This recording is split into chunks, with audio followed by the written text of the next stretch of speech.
Okay, so hi everyone. Hi. Hi. Okay, so today we will discuss about the MOM. Which is the part one experiment preparation. So we discuss the questions here. So what and how the data will be acquired and what are dependent and independent variables. So we'll be using Simulink to build up the block diagram for the PID controller. So the dependent variables will be the graph, which is the result, and then we will observe the settling time, response time, maximum overshoot, steady state response, and the ending speed. As for independent variables will be the PID controller and the speed reference. Okay, so for 1.2, what and how the analysis will be conducted. So, Shahid, do you have any idea? Yes.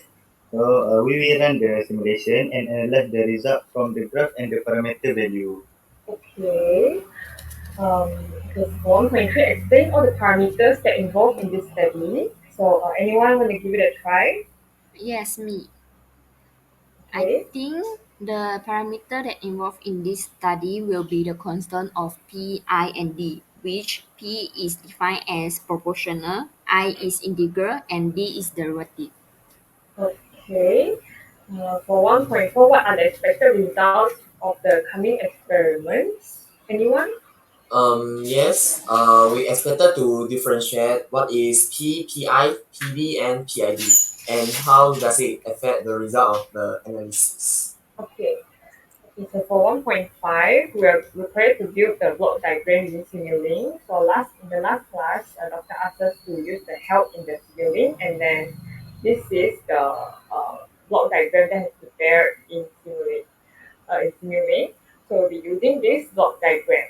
Okay, and then we'll continue for the part two. So part two will be in charge by Said. So Said, you will have to try and error lah for the part two. Okay, so we will discuss for the result in the next MOM session. Okay, All right. all right, thank Okay, thank you. you. Thank you.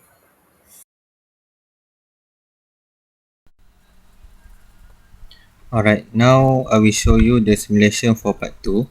This is the block diagram from the MATLAB. So for part 2, we need to try and error for the control value.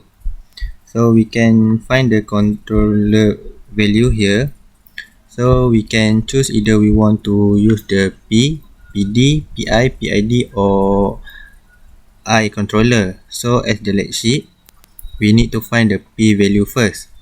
So we uh, choose the value of 1 at first because this part we need to try and error for every value. So, and then we click OK and then we run the simulation. After we run the simulation, the output looks like here.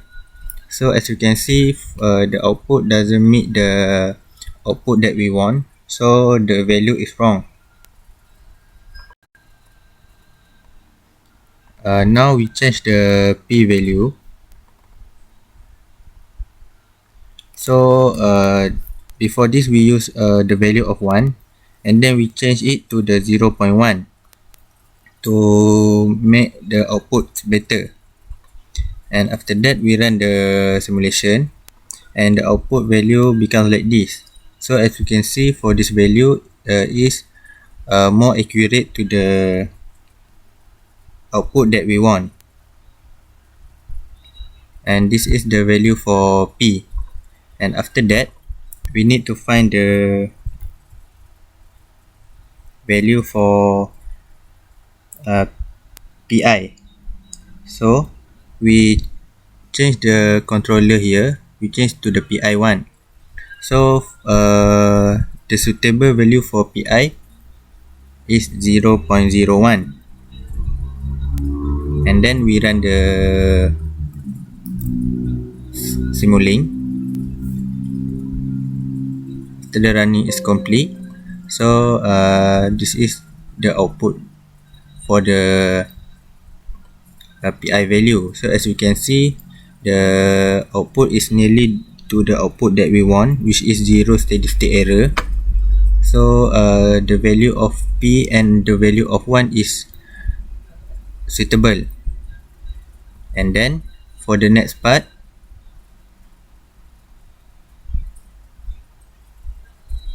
we need to change the controller to PD and find the suitable value for PD. And we change the value here. For P, we know as before the P is 0.1, and for the D we choose the value for 0.01, and then we run the simulation.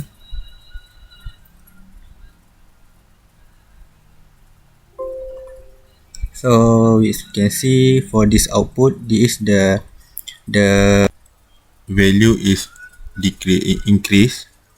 So the value is suitable for this output, but there is no detect error, so we need to use the I controller, and then we use the I controller here, so we change it to the PID controller. As we know the value of P, I and D, we just put the value here and click OK, and then we run the simulation.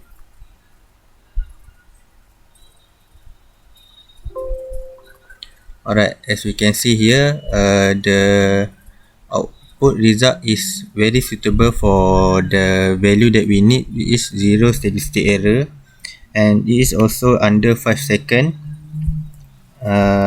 The setting time is under 5 seconds, so the value here is suitable. Alright, that's all for part 2. Okay, so hi guys. Hi. Bye. Bye. Okay, so today we will discuss about MOM6. Okay, so Cindy will explain part 4 for us. So Cindy, you may start. Okay, so this is the simulating that I do for part 4, and this is our diagram for block diagram for part 4. You guys agree, right? Yes. Yes. Yes. Then for the part 4, we have to do the simulating for P, PI, PID, and PD. So to change PID to P controller, we have to double click on the controller, and then the property will show up, and then at the controller then we can change. If you want P, then you click P. If you want PI, then you click PI. If you want PD, then you click PD. Alright, then that Okay. is from PID controller change to P, PI, and PD. You guys agree? Yes, agree Yes. that.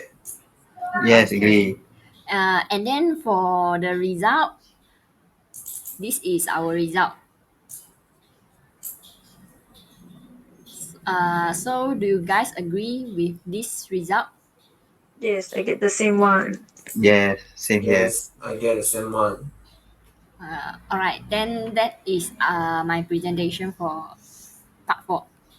Okay, so thank you, Cindy. So I hope that everyone can understand this lab so that you can score in your individual assessment later on lah. Alright, thank you guys. That's all Alright, for thank today. you. Thank Alright, Alright, thank thank you. you. you. Alright, so now I will discuss for part 4. So this is our simulating for part 4. For part 4, we have to do the tuning for P, PI, PD, and PID control. So basically the simulating is the same, just that we need to change the property of the controller to P, PI, or PD, or PID. For this case, we need to choose P because we start from P first, and we enter the value of P, and then we click apply and tune it. Then we will get the result like this, which is the graph after tuning for P controller. So now we will talk about the PD controller. For PD controller, the simulating is still the same, just that we change the controller to PD, and we enter the value for constant of P and D, and we click tune. Then we will get the result for the graph after tune. For PI controller, it's the same. Click on the controller and choose the controller to PI, and we enter the value for P and I, and we click tune. Then we will get the result for the graph after tuning. For PID controller, it's the same step as just now. We click on the controller and change the property to PID controller, and we key in the value for constant of P, I, and D, and we click tune. Then we will get the result after tuning.